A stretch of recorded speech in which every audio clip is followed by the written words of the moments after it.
ఆ తల్లి ఆకలి రూపంలో శరీరంలో ఉండి నువ్వు తిన్నటువంటి పదార్థం పూర్తయిపోయింది కాబట్టి మళ్ళీ కొంత పదార్థాన్ని వెయ్యి అని అడుగుతుంది. వేసిన పదార్థాన్ని జీర్ణశక్తి అంటాం. జీర్ణం చెయ్యడానికి కావలసినటువంటి శక్తిగా ఆమెయే లోపల పొటమరిస్తుంది.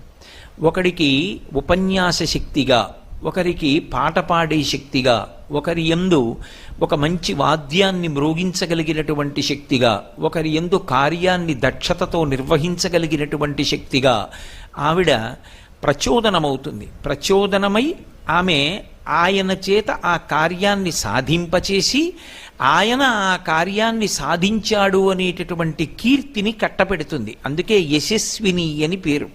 ఒక వ్యక్తి ఒక విషయంలో అపారమైనటువంటి కీర్తి పొంది ఉన్నాడనుకోండి, అలా కీర్తి దేని చేత పొందుతాడు అంటే పరదేవత